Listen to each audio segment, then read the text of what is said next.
everybody. My name is Roger Richards, and I run a number of meetup groups around the world, and also a website and a platform called spiritualonline.org. And we're usually in this time slot every second week, and then I run a couple of other groups in other time slots around the world, so just keep an eye out for those. There's a Thursday morning UK one, I think most people here from the UK, and Friday night for the US and Canada. And we have different guests on from time to time. The main focus of this platform is for spiritual awakening and inner development. But I'm working with the tarot, and particularly having Janis on to explain and work us through some of the core things of the tarot is another form of spiritual development and awakening as well in different ways. But we also do a lot of inner work through spiritual development in our other sessions, so just be aware of those. And a lot of what we do and get guided with on here is actually guided, and I tend to channel quite a bit, and a lot of the meditations we do are actually given to me visually in the moment from spiritual guides. But today we're so lucky to have Janis King back with us. And Janis has been on this platform before, and I'm so looking forward to having Janis back with us. And very timely for me too, Janis, because Janis, I've been looking for the dream relationship, and you know, been a bit of a nightmare actually. And I just got someone in the wait room. I just got to multitask you. Not that easy for some of us blokes. There we go. So I'm very much looking forward to seeing how you've actually fitted this together, matched the idea of the tarot and finding the dream relationship together. And you've got a new book that's on the way out, Janis. Is that true? I have got a new book on the way out called Perfect Match. Thank you, Rog. Thank you. Yes. Yeah, so Perfect Match is all about, it came from readings that I've done with my clients. And as you can imagine, I've done thousands and thousands of relationship readings. And what was happening as part of that process, and I, like you, Roger, I channel through my guides when I read. So I don't read psychically one-to-one with my clients. I always tune in through my guides first and ask them to then go and connect me to the helper spirits and to my client's higher self, so her spirit team, so that together we can give whatever the client is the information that they need and that they want and that will be useful to them. And so these readings around relationships were really interesting because there was a lot of patterns that were coming up around the advice, and obviously I'm giving that advice to the client, but it's quite hard to action it. You know, we're very bogged down sometimes in our own patterns. Sometimes we've got some trauma from earlier life, early relationships, sometimes childhood, and all of those things get in the way of our resonance. So we can only attract what we resonate with. That's the same for all energy work. Relationships aren't any different to any kind of other energy work. But the trouble is that we can't hide anything, and we think we can. We push it down, and we think we've, you know, the stuff that's inside will add to our fingerprint, our energetic fingerprint. And so the people that we attract to us will be attracted to us because on some level we have resonance with their energy. And when that works well, it works brilliantly. And when it doesn't work so well, it really does make it really, really hard to find the match that you want. And sometimes you know, we get stuck in these patterns where we're just attracting the same people over and over again, like just like getting to screaming pitch with it. So put together the first thing I did was put together a one-to-one coaching program, which was guided by tarot, but also included other modalities that I also use, like hypnotherapy, like EFT, inner child work, all of those things. So I was working one-to-one, and I went through the entire thing with 4 clients. It was really, really excellent, and they loved it. And I loved it. It was really exciting. It was brilliant, and it worked really well. And so then I decided, okay, I'm gonna kind of collate this into a book, and so which I have. I'm going to share my screen with you. Hold on. All right, hang on. I've got to co-host you. Just a sec. Yeah, that's all right.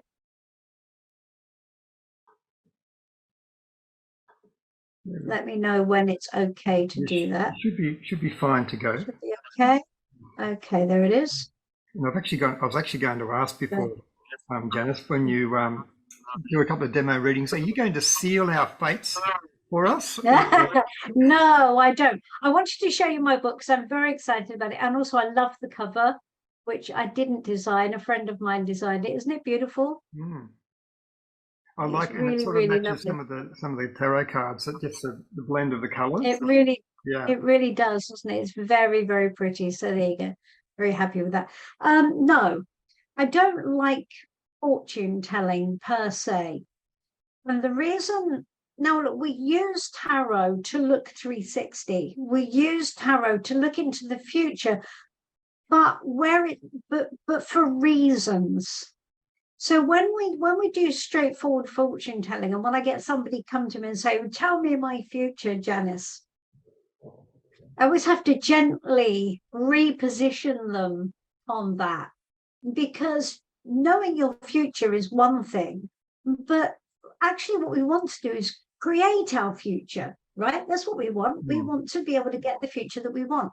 So it's useful to look down the path to see, okay, where are we heading? What's there? What power do we have, and what can we change? It's also useful to look behind to know if there's any wisdom or if there's any patterns we should be aware of that have come before, so that we know what we're dealing with and we know what's informing the energy now. So with all of this, all reading should be useful from my perspective. All reading should be useful. So, just looking in, I had a reading many years ago where a reader told me myself and my first husband would be moving across water, and there would be a house, but she didn't know whether we would own it. It was complicated, but we would be traveling backwards and forwards across water. Well, 3 years later, we moved from just outside Horsham, which is in Sussex, to Chepstow, which is at the mouth of South Wales, and we travelled backwards and forwards over the Severn Bridge repeatedly. And we bought a house with my parents, and it was a big house. And we bought the house, and we had a big flat up the top, and my parents had the rest of the house. And it was a terrible idea. It was a really, really bad idea. And so the reading was no earthly use to me at all. It didn't help me make a decision. It didn't give me any insight as to whether this was a good plan or a bad plan, or whether or not there was another option. It didn't actually give me anything. It just gave me some scant details which make a vaguely interesting story. That's it. Why waste your money? If you're going to pay for a reading, it should serve you in some way. When people come for a reading, should they come with a particular question, or should they just come with like an open book and just see what comes to them from spirit? There are no rules, Roger. There are no rules in this game. Sometimes people turn up for a reading and they don't know why they've come, and it's because they've been called, and there's a very good reason why they need to come, and there's very clear information from their guides as to why they've come. Some people come because they're really confused about a situation and really desperately need guidance. They're in a difficult emotional place and they don't know how to move forward. Some people just feel lost. Some people have specific questions. It doesn't matter. Just Okay, I might just have a drop out. Yeah. You just dropped out for a second there, Jenna, so we missed your last sentence.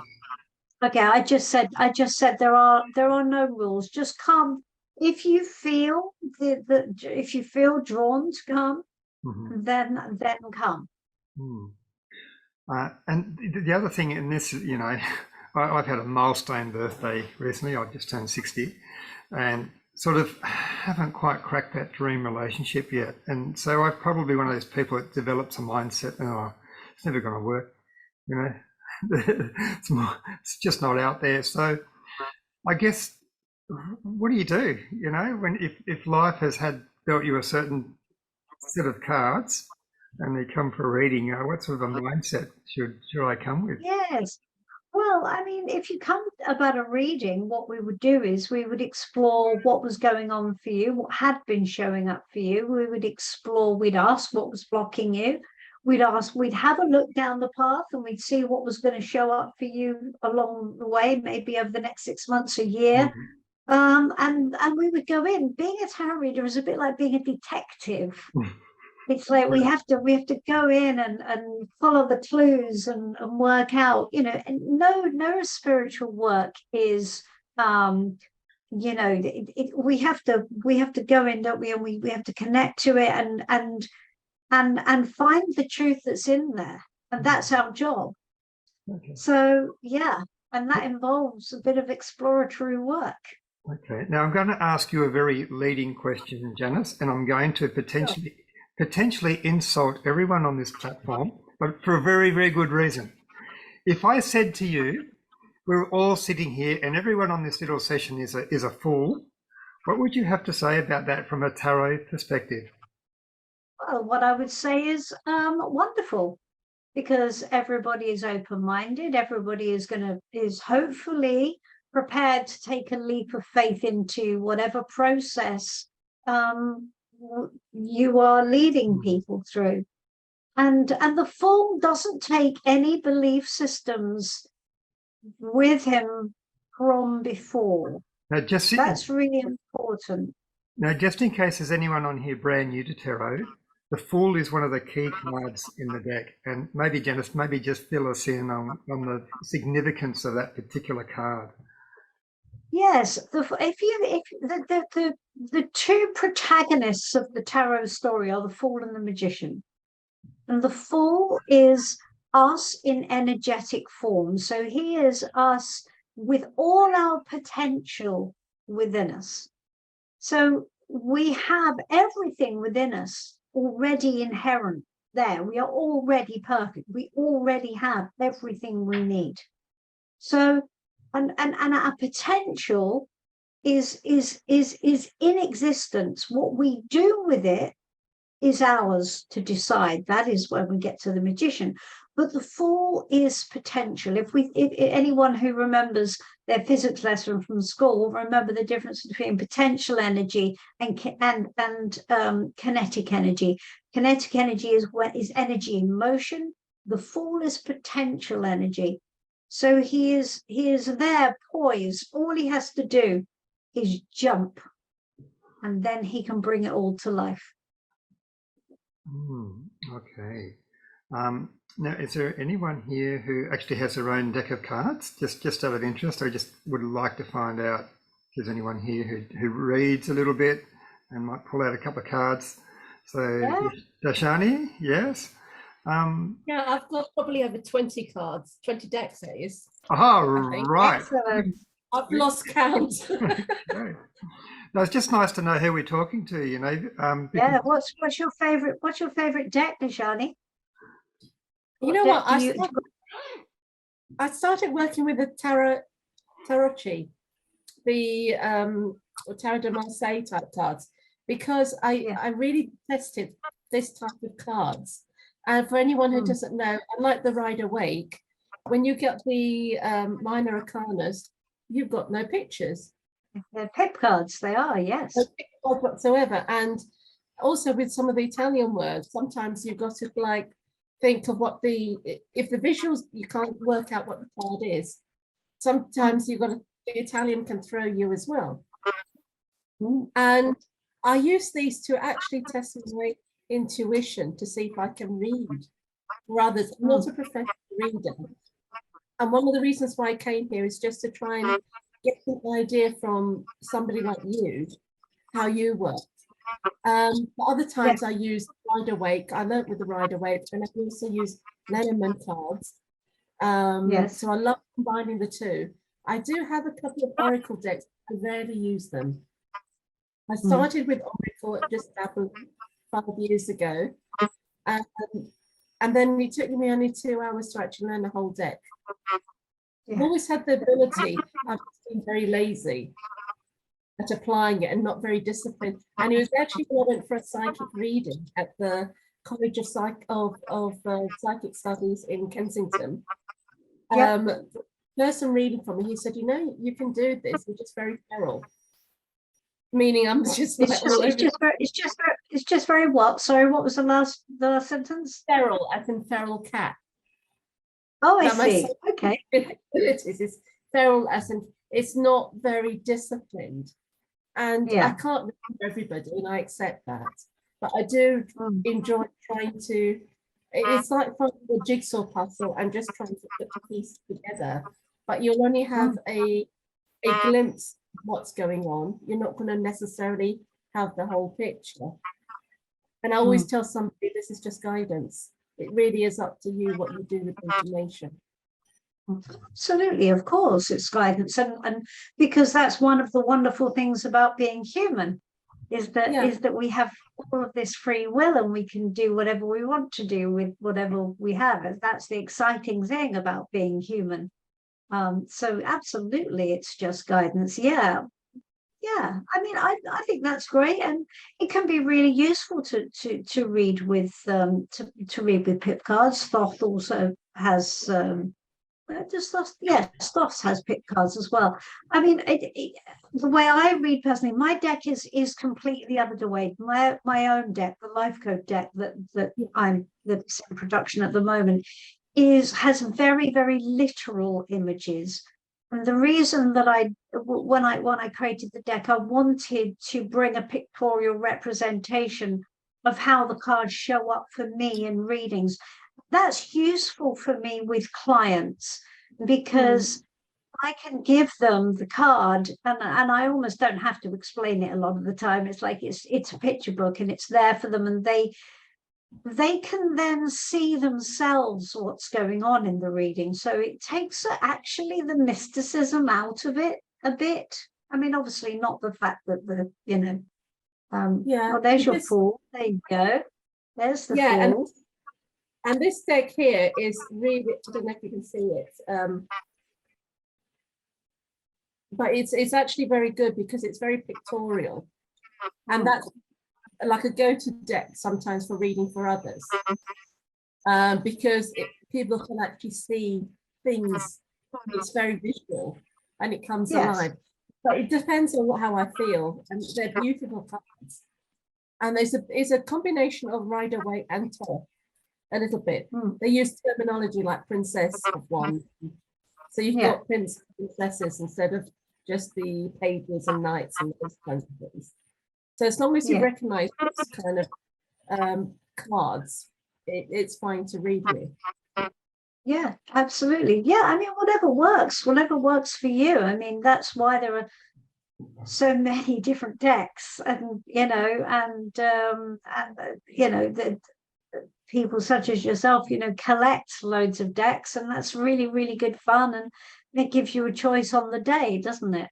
So it's all valid, and there are, I tend to be I'm quite an academic reader, in the fact that I like the system. I like the Rider-Waite system. I think Thoth has got some really useful and interesting comments to make, but I shy away from a couple of Mr. Crowley's slightly more negative takes on a couple of cards. So but I think Thoth is really interesting, and it's good to at least do some due diligence with it and to understand it. I agree with that. Thoth this doesn't sit well with me so much in terms of reading. So yes, if I was I do like some of his interpretations. I like art. I like his version of temperance. yeah, And I think his strength card is a lot of fun. yes, it Name's can be. Lust. So I like his humor, and I mean I like his dark side, but some of the cards are just a little too miserable for my personal liking. So That's kind of what puts me off. But I think what you said is really great. Start with Rock the Weight for the discipline and for understanding, and then see where it takes you. yeah, absolutely, because the symbolism is on the whole 98% faultless. Yeah. So it's very good to learn with. So does anybody else read? Does anybody else have an experience with tarot, or has had readings, or any thoughts about that? Or is everybody new? Is everybody else a tarot virgin? Everybody's being very shy. I think you might have to unmute people, maybe. They've got to take a little bit of initiative and unmute themselves. But I'll have a chat with, like Grazia's got her video on at least. Grazia, have you ever had a tarot reading? Grazia, have you had is it Grace or Grazia? Have you ever had a tarot reading? Just unmute yourself. I'll try and help you. Just bottom left of screen there to unmute yourself. Can you hear me? Loud and clear now. Yes, thank you. Yeah, have you ever received a tarot reading?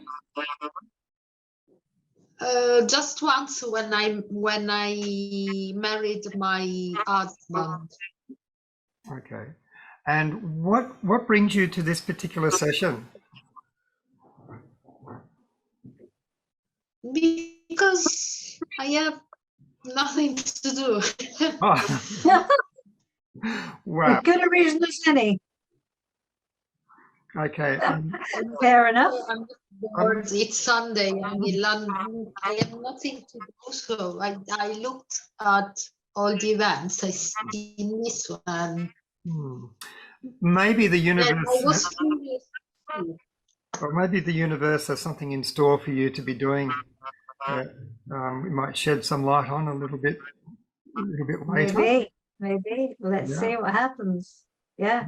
Okay. So has anybody else had any experience of tarot, or have any questions about tarot? I mean, I can certainly do some readings and some quick readings and answer some questions. But has anyone got any questions about tarot, or about tarot reading, or how we use tarot? Okay, I've got Laura there. I've no hi guys. I don't have any experience at all of tarot. I just saw this on Meetup, and I'm just inquisitive, to learn. Yeah, absolutely. I have lots of things I could I could ask questions about in my life and gain insight into. Yeah, absolutely.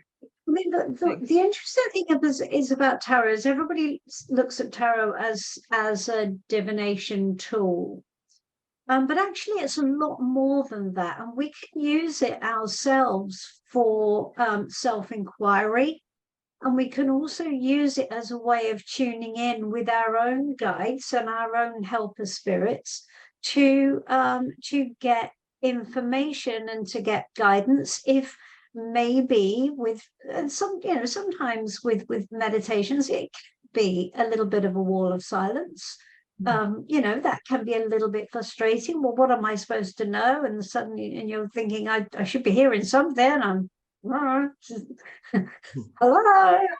And so the good thing is that tarot can give you a quick way around that. And you can ask to be connected to your guides, and in taking tarot cards, you'll find your questions are very specifically answered, and they're very literal.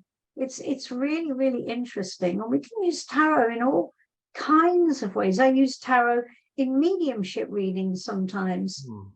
I did one yesterday for a chap, and we spent the best part of an hour talking with his wife who had passed away 8 years ago. So we use tarot as a connection to the non-physical world, and so we don't just have to use it for fortune telling or all of that, or we can use it to tune in to actually get some spiritual guidance, and we can use it to tune into our higher self as well, to talk directly to our higher self and to figure out, well, okay, you know, where am I with things? What am I doing? And all of that's really useful, and it's really interesting to experiment with it and to see what comes up.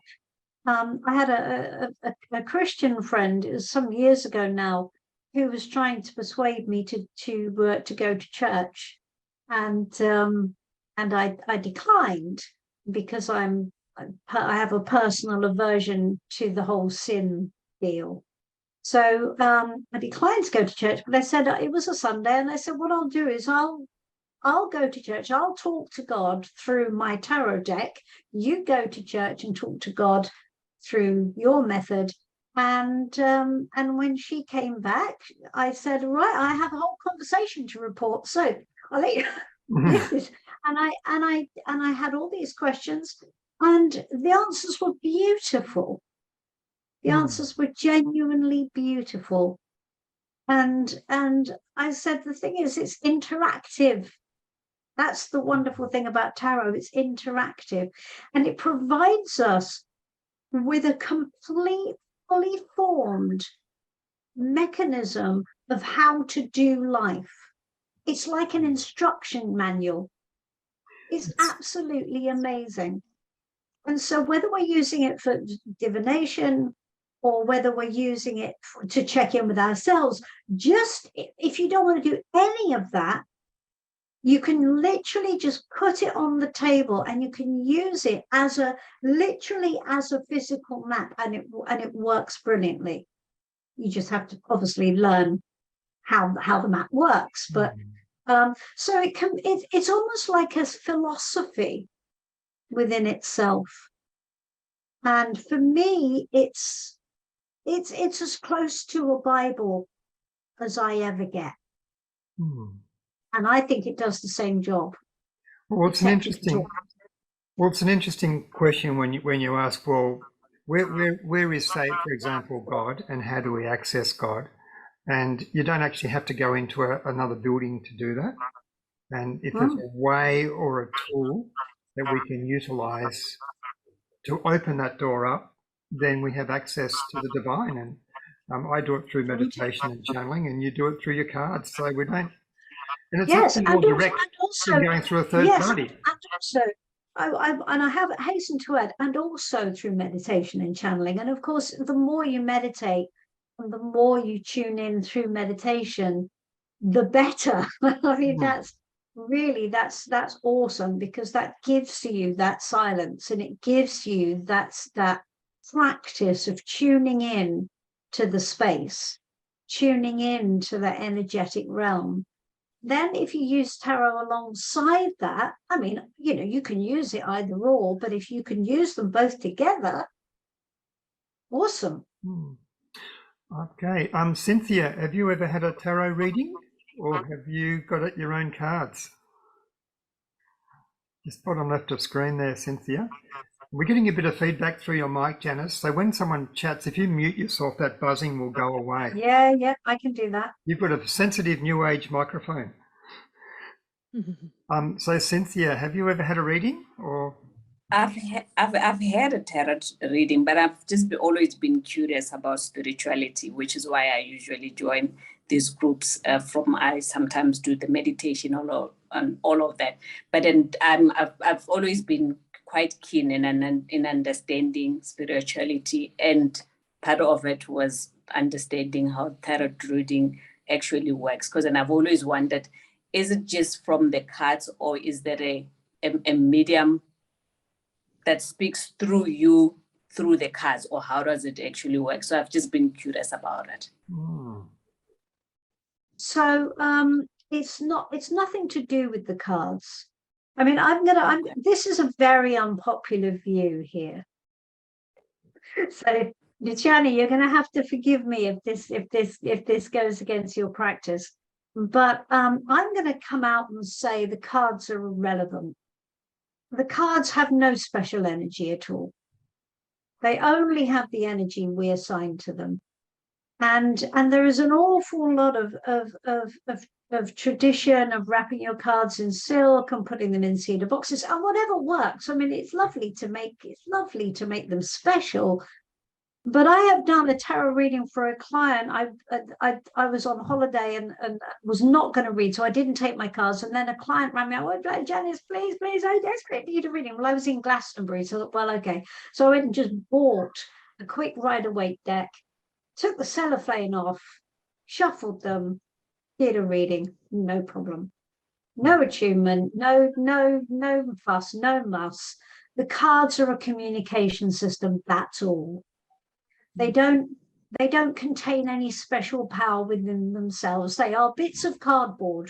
That's what they are. They are a pictorial message, and we are tuning in, and they are a communication system between us and the energetic world. And that's it.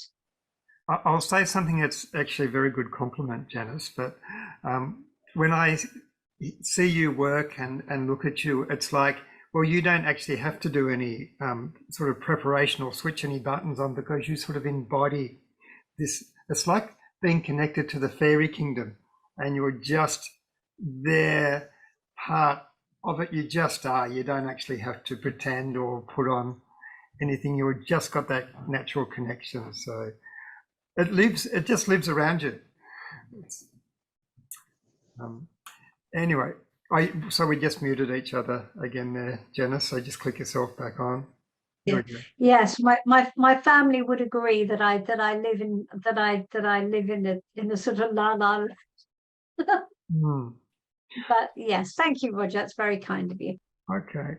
Are you sort of drawn to anyone on the screen to do a demo of at all with? And should we? I mean, I don't want to put anybody into a difficult position. Paula, should we just ask you how you feel about tarot and what's drawing you to come here? Yeah, sure. Sorry, I was off camera because I'm still in pajama mode today, it's been a Sunday. I've always had readings since for my early 20s, I think, with various people. I've kind of just kept to 2 or 3 people throughout my life. I'm now in 47, so yeah, I've had enough readings to know. And I think for me, it's been, especially the last couple of years, maybe the last 5-6 years, it's been for me a comfort, because my grandparents have passed over and they always come through. So to not feel alone in the world, I think that's always helped. And I just feel being around people who understand tarot and who are spiritual, it brings out more of it within yourself, I find. So I feel more at ease around, it's like being around a massive family that you feel connected to. And the more I'm in tune with those people on a weekly, daily basis, I feel stronger within myself, and I feel safe in the world that we are in today. And I think hence why I came this evening, because on Meetup there's loads of different, kind of groups but you do naturally get drawn to one that you feel those kind of people that you want to connect with on an everyday basis are going to be part of that group. So that's why I'm here today. And I thank you all for, the amazing work that you continually do and the positivity you put out in the atmosphere for us all to receive back. That's lovely. That's really nice. Thank you. Good stuff. Well, Paula, that's really great, and I think, you know, going with that energetic resonance and going with the energy that you want to resonate automatically pulls you into that energy, doesn't it? And it's wonderful.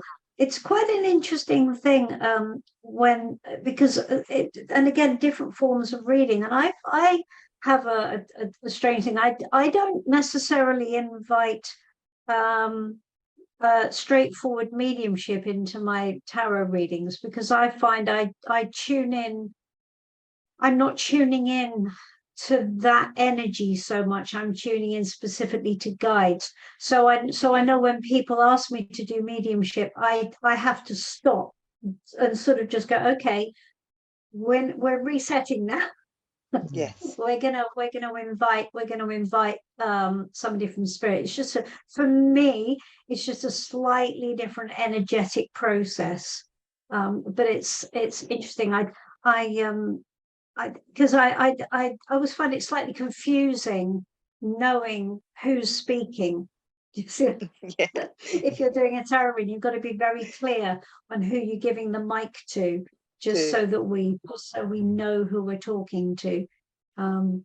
That's just an interesting thing. But yeah, so I know some people come for readings with me and they go, oh well, you know, is anyone coming through? And I said, well, no, because they don't have the mic. Yeah. Now, They may well be there, but I'm not listening to them at the moment. I was the great doubting Thomas when I first approached tarot, and even saw a deck of cards. I thought, oh yeah, right, here we go. Now, David, are you on the spectrum of the great doubting Thomas, or you sort of been involved and get into it a little bit more deeply? Yeah, no, I've been reading for myself for a long time, but also I dropped it for a long time. But during lockdown, it was, you know, having a lot of solitary time. It was a very ready way of self-reflection and actually, so yes, getting back into it now and yeah, just understanding events or, you know, in a kind of symbolic perspective is helpful for sure. Yeah. That's great. What deck do you use, David? I use mostly Rider-Waite or Rider-Waite clones. I'm trying to understand more about Thoth and Kabbalah, but I think Rider-Waite is more fluid, certainly, for me. Yeah, yes. It's a steep slope sometimes.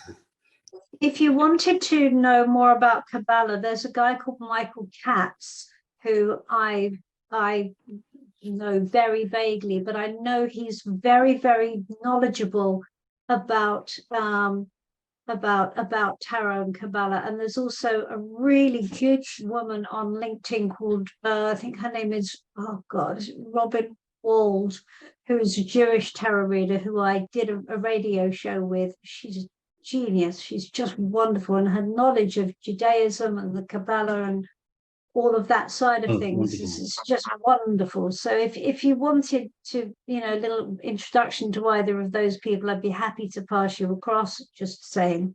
Oh, thank you. What were their names again, please, Janis? Michael Katz, which is Katz, and Robin. Gosh, what was her surname? Robin Wald. I would have to double check that. But I'm connected with her on LinkedIn, so I could easily find out. But if you want to, just ask Roger, and I can pass the information across. That's brilliant. Thank you. Cool, lovely. So, would you like me to do any quick readings, Roger? Should we do a bit of interactive work, or what would you like to do?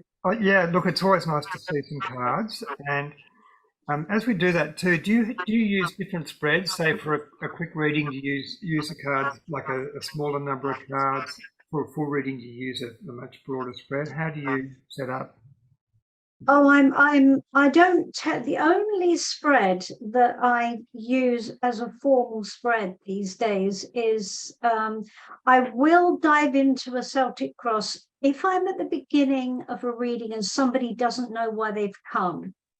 So if they come and they go, oh, I don't know, I just come for a general, I don't know, just see what you see.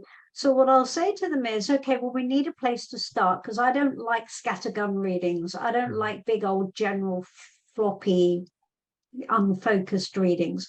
So what I'll do is I'll say, okay, we need a place to start. So the Celtic cross gives me a helicopter view of what's going on around you at the moment, what's central, where do they want to start? What do they think is your presenting issue? So then I can have a look at that. I can see what their positioning is on that. I can see what the energy loop that's around them. And that gives me a good, solid beginning point for the reading. It's a place to start the conversation. And it's great because it mirrors their situation back to them. So they recognize their truth within it. And then we can start, you know, normally we just pull that thread and see where it leads. Other than that, I literally am just having a conversation. I don't use fixed spreads. I don't use fixed card counting. I just don't. I just talk. I just talk to the guides. I ask the questions, and I'll take as many cards as it takes me to get the information I need for the client. So that's, but your questions in tarot are hugely important. The questions you ask are going to be a big factor in how accurate and how focused your answers are. So, you know, if you just take loads of cards and just put them down, you're going to end up completely confused. So every card has a specific question, and even if I don't understand what they mean, I will say, I don't understand what you mean. Can you give me that in a different? We're literally talking.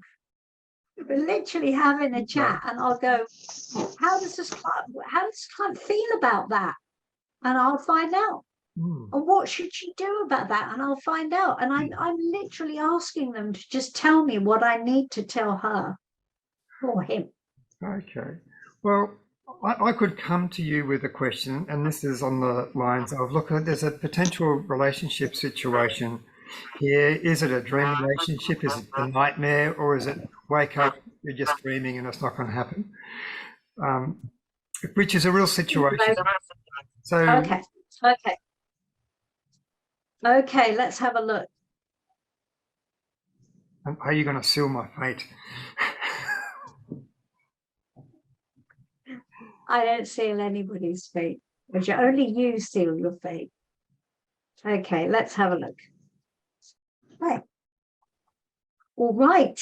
Let me put a couple of cards down for you, Roger, and then I shall tell you what I've got, what fate has in store.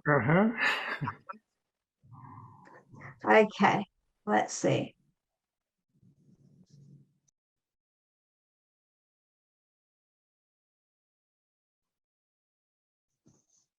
Okay, well, I mean, it looks to me like it is honestly a bit of a holding pattern. Yeah. A little bit of holding pattern. It makes you feel better, and that's good, and that's fine. And I think it's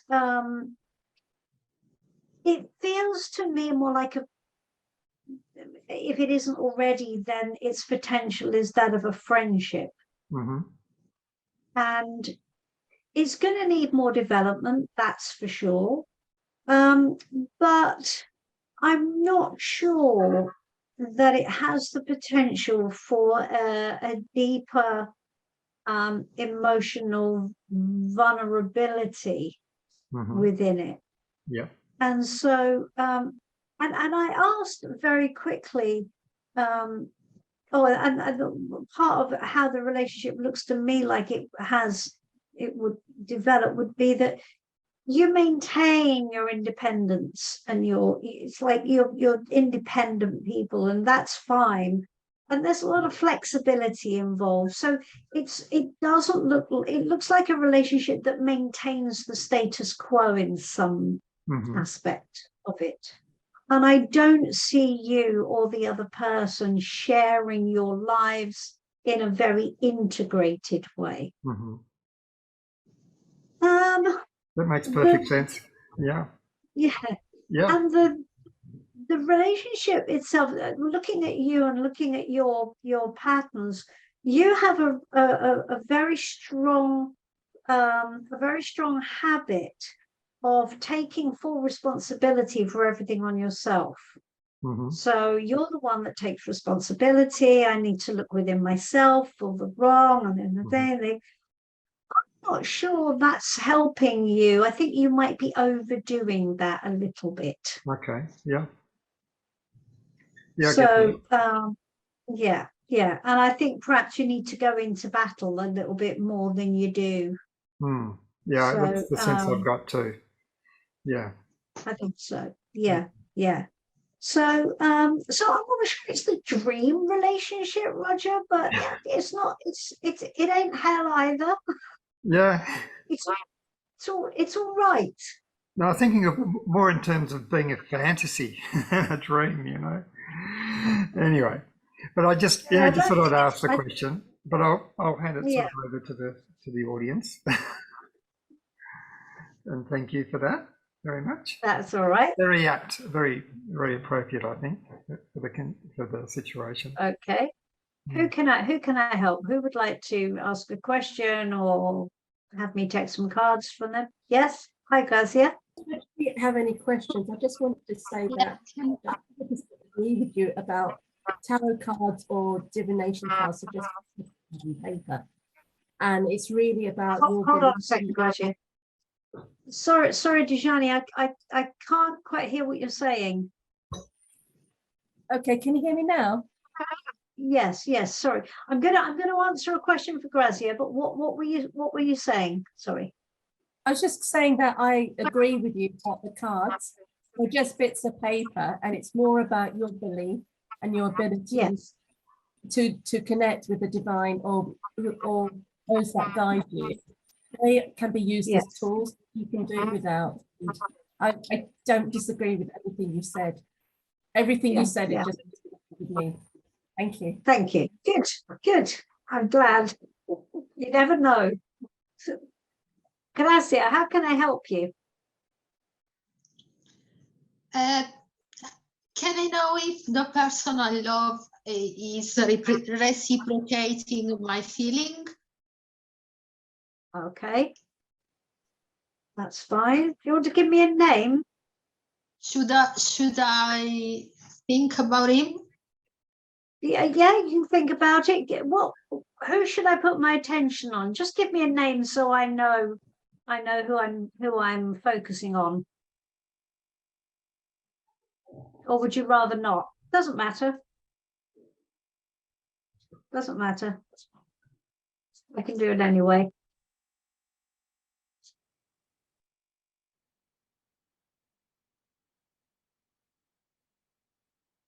Okay. Well, it's interesting, isn't there? Because there's a big decision to make about this. This person sees that it's a bit of a crossroads, really. And on some level, they're questioning the wisdom of around the relationship.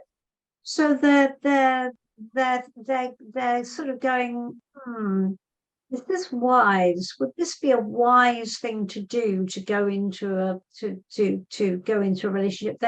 They do appear to be thinking about it. It feels to me like it would require them, again, we've got the Fool actually, so it would require them to take a bit of a jump. At the moment, they're very much on the fence about the whole thing, and they're going to want to keep their power. So they're not, while they see a potential in the situation, they see you as a potential, they haven't made a decision yet, and their feelings are they're not swept away by passion. I'll tell you that. They're being quite careful. They've got temperance, so they don't want the situation to get out of control. They want to keep the situation very much in equilibrium. So they don't want to get swept away by their feelings. They're not going to do that. They see that they would have to take a big jump of some sort in order to make anything happen between you. And they're not sure whether or not it's the right thing to do. And on some level, it feels to me like there's something in the way here, because they are seeing potential bad feeling if they were to decide to pursue something with you. There would be some fallout attached to that. So that's what, just in a quick whistle-stop tour, that's what I'm getting. Does that sound familiar to you? Does that resonate? Do you I don't know understand this what you mean when you say bad.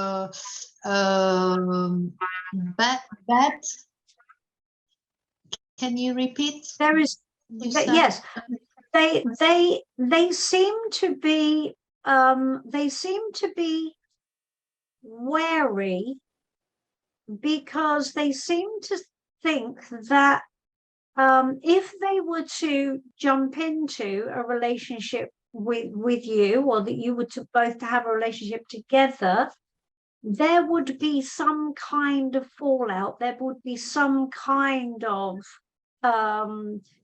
negativity from somebody else. Somebody else.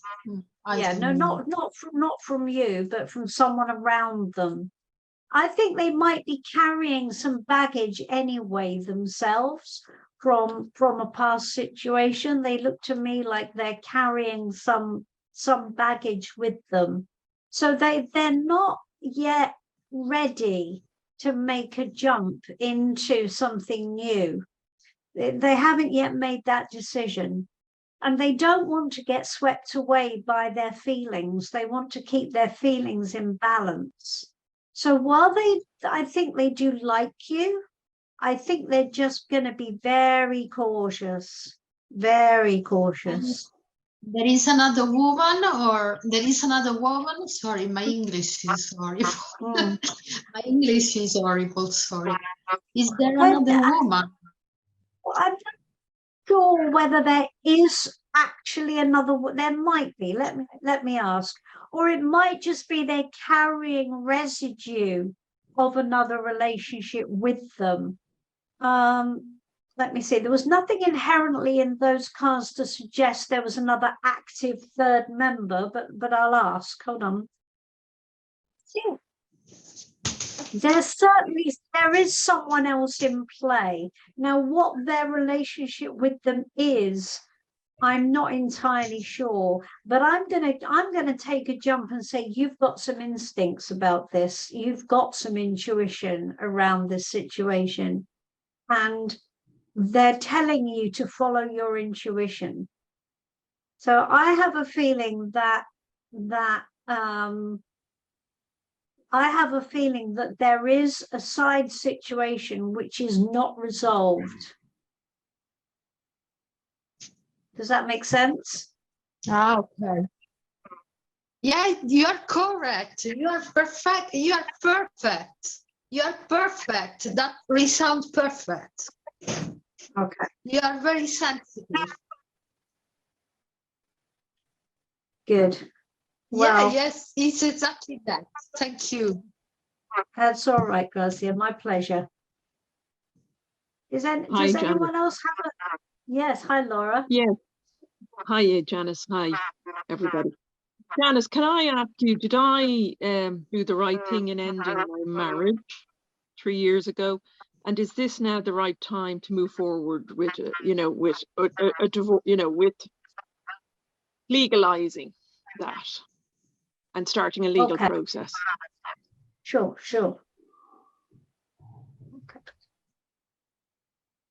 Okay. Well, yes, I'd say you did absolutely make the right decision. This is all about your confidence.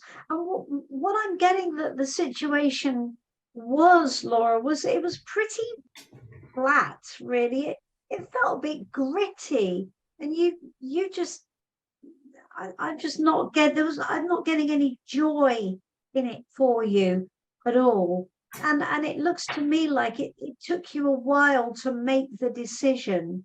I mean, as far as did you make the right decision, you've got the Queen of Wands around it. So this is all about your confidence and you showing up as your authentic self. All of that's good. There's no problem with that at all. The problem you're going to find with regards to getting the divorce going is that I think your ex is not going to play ball. He's going to be pretty unresponsive, and I think that's going to be a difficult process. So it's not that it's the wrong decision to make. You just need to be very, you need to be resilient, and you need to be prepared to find out. I think you need to find out all the information you need to know, because I have a feeling there might be stuff that's hidden for you. I think he might conceal some stuff. So it's going to be really important for you to also to think about your own emotional process.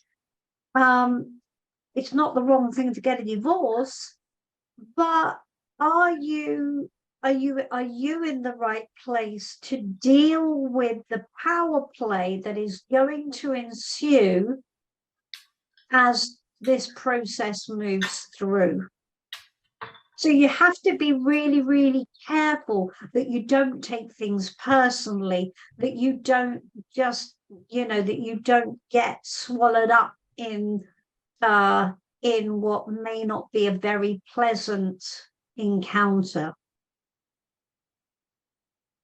Mm-hmm. Does that make sense? Yes. That's why my confidence has been poor, because I sense that there is stuff hidden, So I have been reluctant to face it because just to have the resources, the emotional and resources to face, to gain the inner support, and as you said, not to take things personally. It'll be hard not to, this guy has gotten away with too much in our marriage, but anyway. Yes. But by the same token, I'm hoping by starting the process that I will gain strength and resilience from the process. Can you get support along the way within that process? Could you maybe work with a counselor or somebody who can support you through and keep you centered? Because I think that you will need it. I think you will need ongoing support through the process, because it's going to be not going to be fun. Yeah, it hasn't been fun, really. The whole thing hasn't been fun. It was a deceptive marriage, really, on his part. Yeah. No, so I can. It won't shock me one bit, anything else that has come to light. I'm quite prepared. I've seen the way he's, the way you can see things as when you look back. I believed him too much. I think I believed his. Yeah. Anyway.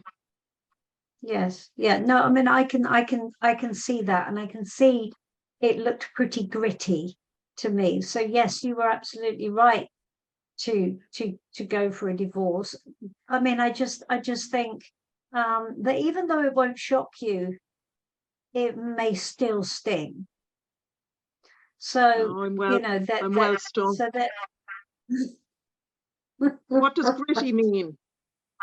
Gritty. Well, the marriage itself looked gritty. It didn't. It looked like tough love from his. It's like it was just very. He just was quite in control and quite unconcerned, very unempathic, very disinterested in your feelings or whatever it was you needed or wanted. Totally. Utterly. And I suppose I remained in the situation because I lacked support from my family of origin. I really was on my own. And it was in quite a vulnerable place. I suffered medical negligence with a brain tumor left undiagnosed, which put me into then I started to see who this guy truly was. As soon as I became dependent and vulnerable and dependent, more dependent. And my brothers and sisters and my father it's a narcissistic family, so they were, anyway, not an ugly story. Gritty is an understatement.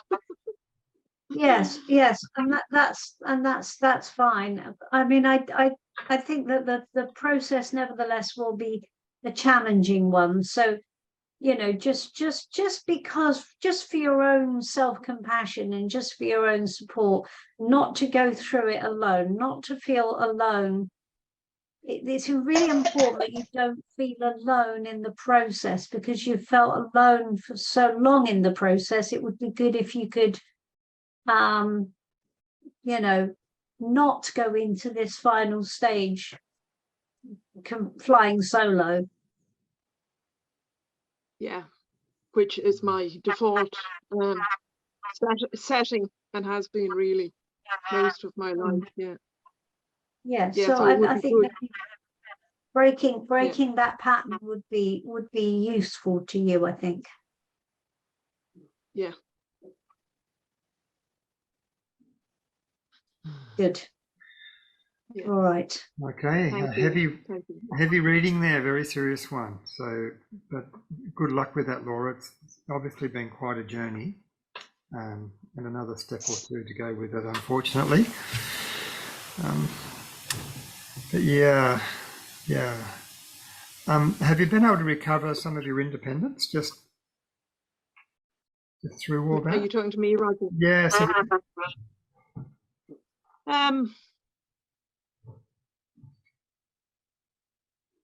I suppose, you know, an amount of it is coming out of one's own self-denial. But of course, as they say in circles, you know, we remain in denial when we need to be in denial for our own protection. Do you know? Yeah. So, I mean, for me, it has been a process of coming out of denial and facing the truth of the kind of family that I came from, which kind of set me in motion to be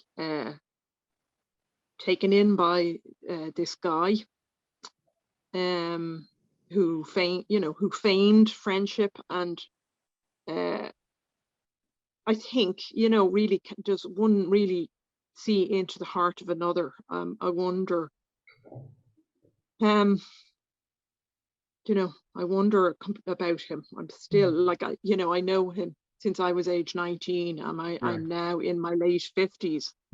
And I would say I don't know the guy. So that tells you a lot about him.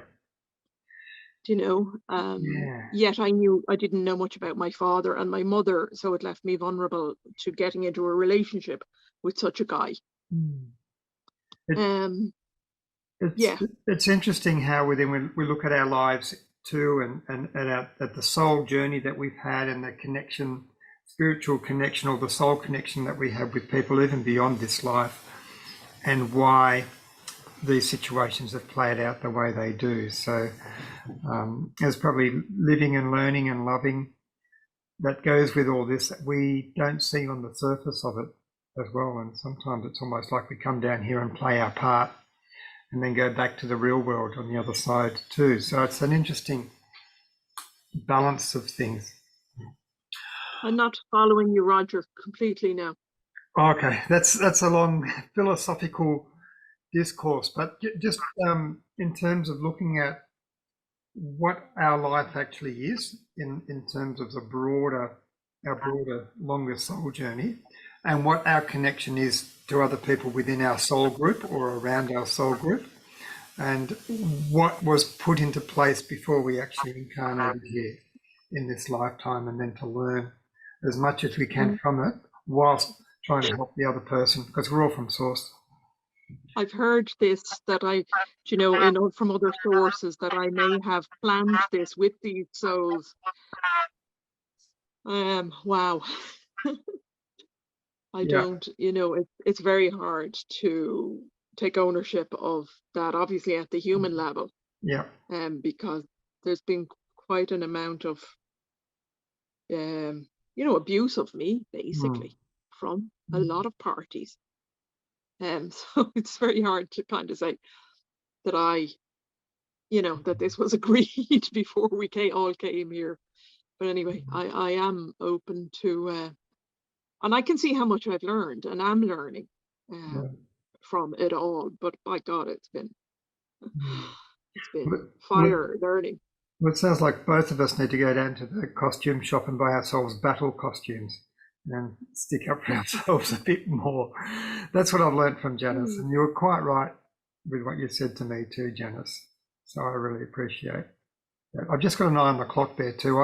It's actually just after 6 in the morning at my end in Sydney, and I do have to go to work this morning. So have you had any breakfast yet, Roger? No, too early for that. I will in a moment. But a couple of things that people might like to be aware of is that Janis obviously does professional private tarot readings, but she also runs tarot workshops as well. But how do people find you, Janis? They can find me through tarotreadinglondon.com. Okay, tarotreadinglondon.com. Okay. Yeah. And do you have any workshops on the horizon as well as? Yes, it's all ongoing. I do for anyone who wants to jump in and do like an intensive. So I do a 4-hour 101 intensive where I take you right the way through the structure of tarot, how it works, and give you it's almost like a kind of, a focused whistle-stop start. And then I have a group of students. We meet on Zoom. We do meet one-to-one if you're anywhere in the London area. But I also do a Zoom hour every most weeks at 7 o'clock on a Wednesday, where we practice reading. We go into cards in depth. We just geek out. We tarot geek out. And you can ask any questions you like, and it's very, very nice. Sometimes I've got 2 people, sometimes I've got 4, 6, it depends on the week, but it's always fun. And I also do an in-depth course called the Life Code course, which actually is you're learning tarot through self-exploration. So it's self-mastery, which teaches you tarot by default. And that's a very powerful in-depth course, and that's my big flagship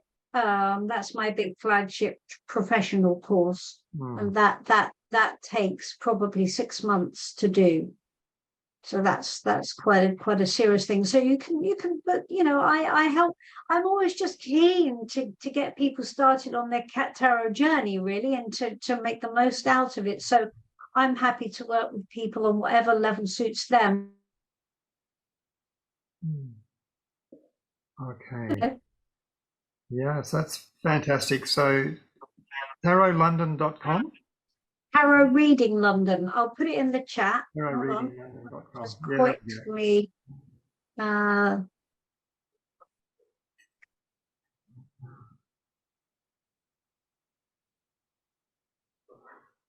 you go. Okay, looks like it's. Sorry, Janis, could you repeat that bit about the 6 month thing that you do? I got the bit. Yes, that's the big course. Yeah, that's my Life Code course. So it's a life exploration course. So it's a deep dive into you through the medium of tarot, which teaches you tarot and all. life coaching as well. So it's combined, because to read tarot effectively, we must be able to go into ourselves here. So that's why, so it works on all levels. Okay, thanks. That's right. And all the information is on the website. You can go into Learn Tarot, or you can just email me. You know, it's all, my contact details are all on there. You can check it out online, or you can just literally email me, have a chat with me. I'm perfectly approachable. I don't mind. Ask me anything you like. All cool. And if you lose that link, just send me a message and I can sort of plug you in touch as well. Great.